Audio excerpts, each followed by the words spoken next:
I know that now we have 2 classes a day. It must be quite tiring for you, and I'm exerting lots of effort myself as well. But I think that when we have opportunity, we should listen to as many classes as possible, just as in some of the African countries where people suffer from starvation, they would eat whenever the food is available.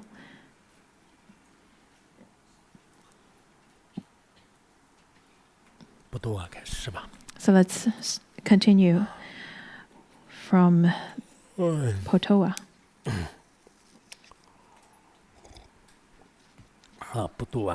The quote given by Potowa. Geshe Potowa, Geshe Juntumpa, there are lots of the monasteries around the Lhasa area, various of the meditation caves of them are available along with the statues of them over there. In the past, I really wanted to take pilgrimage tours to visit those holy places, but now maybe because I'm quite aged, I don't really have the interest to travel anymore. And Geshe Potowa over here says that all roots of virtue are controlled by aspirations. Therefore, it is taught that after accumulating any virtue, it is important to make prayers of aspiration. Previously, we already talked about the difference between aspiration and dedication. Over here, it says that the virtuous roots that is without an solid existence. I think he particularly points out that aspiration and dedication is without any thing to hold on to. So all kinds of virtue we should practice up on aspiration and rededication of merit at all times. We need to continuously to make these kinds of aspiration and then continuously to rededicate the merit to sentient beings. This is a kind of aspiration itself. I think all of the merit that we accumulate every day, may all sentient beings, without exception, to receive all of those merit. This is an aspiration, also a rededication of merit. And then Geshe Karakpa explained, even if the quantity of virtue is tiny, the results may increase inexhaustibly before all dedication of the 3 times give rise to the mind of enlightenment.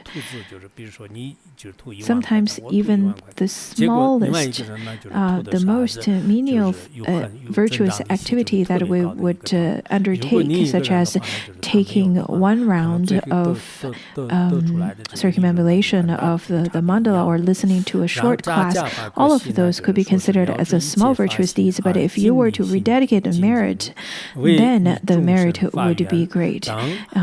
So on one hand, it is your aspiration of undertaking that activity, and then the other one is rededication of merit. It is to say that if you were to invest $10,000 and I invest $10,000, the result of such could be different, though the action is the same, but the result could be, the financial return could be different. Similarly, the rededication of merit would very much result in the difference in the grandness of the virtue.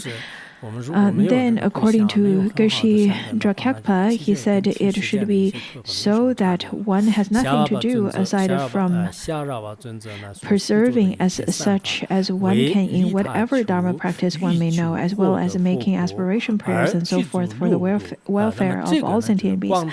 Charala taught that the vast skillful method is to practice all virtues, such as the 6 paramitas, with the wish to attain Buddhahood for the welfare of all beings. Moreover, the skillful method of complete purity is to embrace this with the insight that realizes the lack of truth.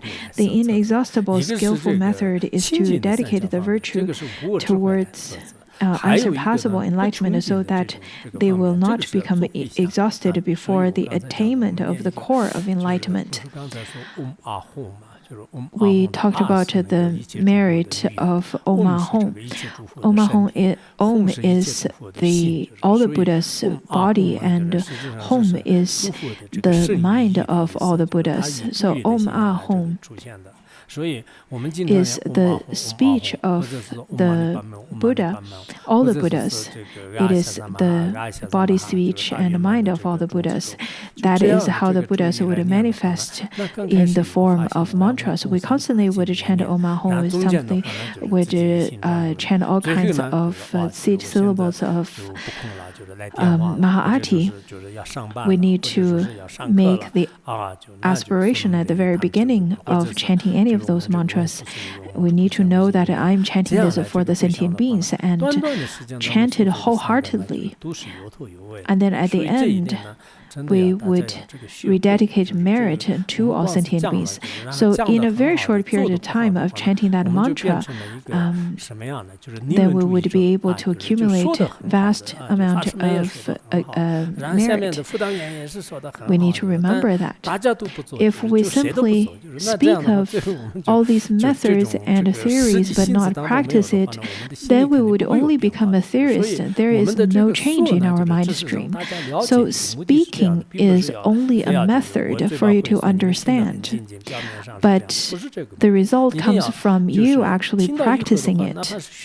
At times of listening to any of the Dharma teachings, something that is rather very simple, something as simple as rededication of merit. And previously we studied something very simple as well. Do not speak of harsh words and do not look at others' faults, and how to transform the three poisons onto the path of enlightenment. All of those teachings sounds really simple, so you should practice those as much as you can, and then that can truly transform your mind. In addition, Gyaltsen Tokme said to dedicate any merit accumulated, whether small or great, with the purity of the three spheres, so that all beings, without limit, may attain enlightenment, is the supreme method for merit to become boundless. He himself, then, having done anything virtuous, offered vast and powerful dedication such as this one. Just as a Bodhisattva Manjushri and Samadabhadra have dedicated their virtue, I dedicate this virtue to the practice of the highest good, with this supreme dedication praised by the Buddhas of all times. This merit, this verse is so important. It is to say that however Samadabhadra Bodhisattva would rededicate merit, I myself also follow their example and rededicate merit in exactly the same way. By simply thinking and contemplating in this way, it is extremely useful. For example, if you were to take a pilgrimage tour, and if you were to eat your meal, then you can chant by this merit, my omniscience may defeat enemy wrongdoing. So that particular rededication of merit, along with this one, is sufficient to make a good rededication of merit. And then let's look at the condensed meaning of the conclusion. Over here it says that the meaning taught in the sutras, tantras, and treatises I have, following the teachings of the sacred ones, formulated as these 37 practices of the Bodhisattvas, for the sake of those who wish to train on the path of Bodhisattvas.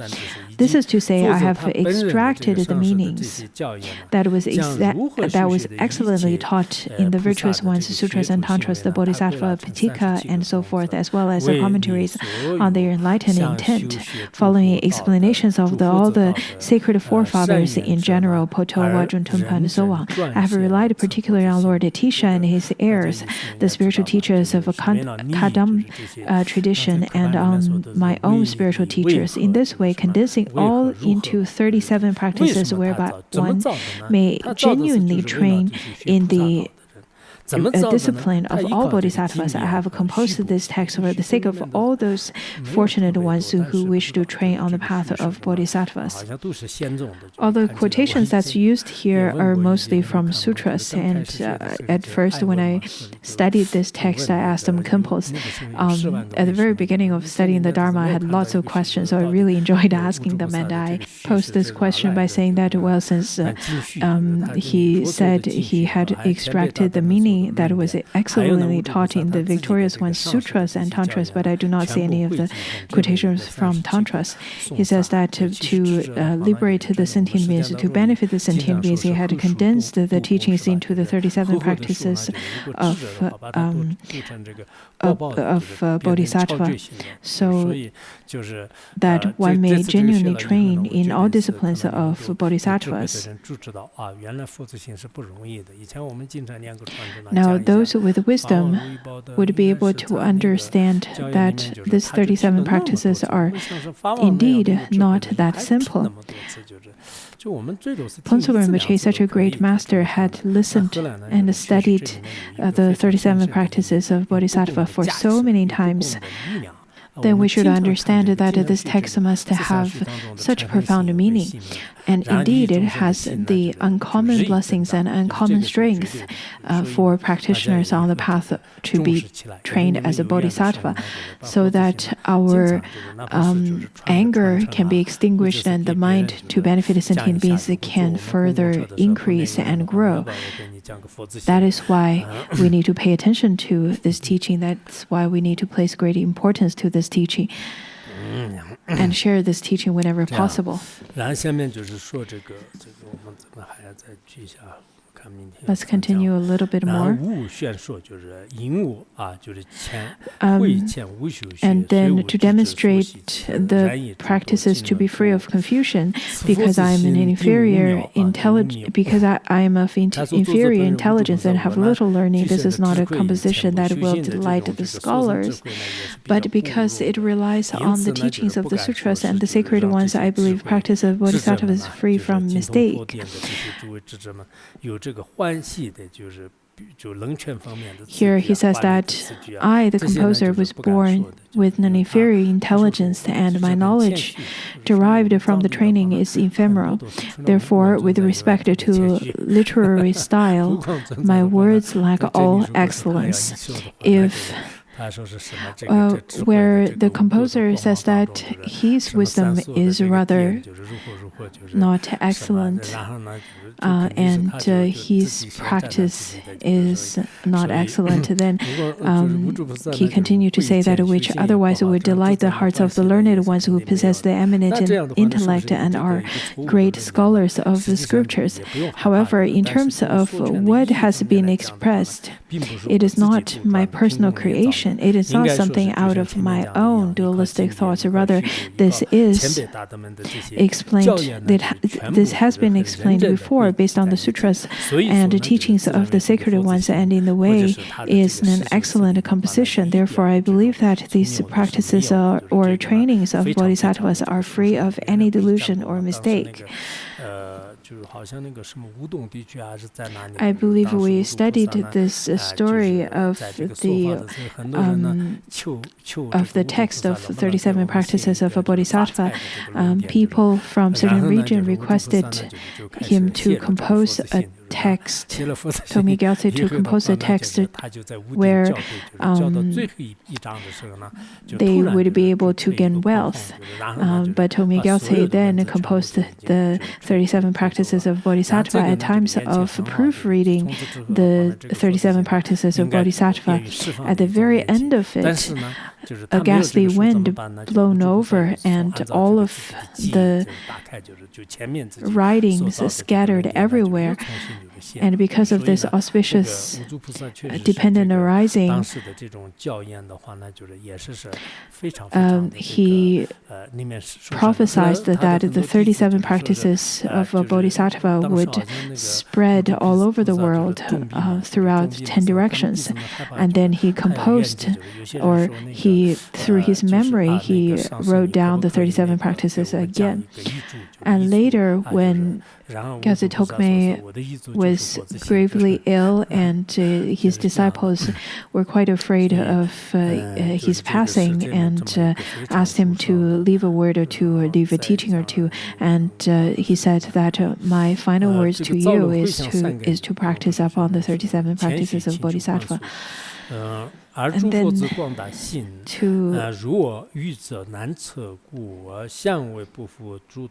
then the next part talks about humbling pride and requesting forgiveness. However, since the vast conduct of bodhisattvas is difficult to comprehend by one of inferior intellect such as me, I ask all the sacred ones for forgiveness for a multitude of faults, including contradictions and incoherence. As well as it was just explained, I do indeed believe that these explanations of the practices of bodhisattvas are free from delusion. However, since the ways of conduct of all bodhisattvas are limitless, splendid, profound, and vast like the ocean, they are, for someone like me, who is inferior in intellect, difficult to comprehend.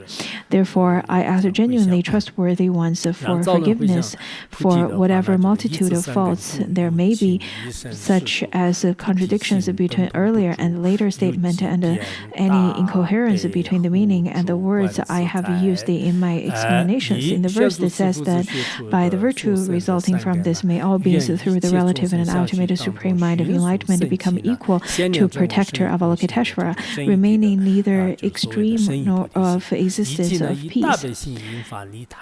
Through the virtue resulting from explaining the trainings of bodhisattvas, may the knowledge that directly realize ultimate emptiness, the ultimate mind of enlightenment, arise in the mind of all beings. May all the sentient beings give rise to ultimate and the relative bodhicitta. Moreover, may an intention that strive for perfect enlightenment for the benefit of beings led by great compassion, the relative mind of enlightenment spring forth.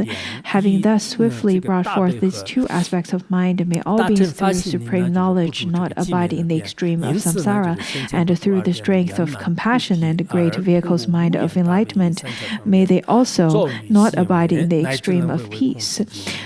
May they hence become equal to the protectors of the three worlds, the supreme incomparable Avalokiteshvara, who, having actualized the perfect enlightenment, does not abide in the two extremes. All sentient beings, including the one who composed this text, as well as the one who received the teaching, and the translators, and the teacher. I can't remember when I started the teaching, all the way from the very beginning to now. And those of you who started listening to this teaching till now, let us make the rededication of merit. May all sentient beings be just like Avalokiteshvara, that do not abide in the two extremes. There's another thing I would like to tell all of you, a news that I would like to share with all of you. Master Jin Kong, that we knew before, he passed away. He passed into parinirvana this morning, which is a great loss and great sadness to all Buddhists. But there's really nothing else that we could do. But let us rededicate our merit. May the mind of Master Jin Kong to be equivalent to the great space, to be merged into space and always abide with the sentient beings.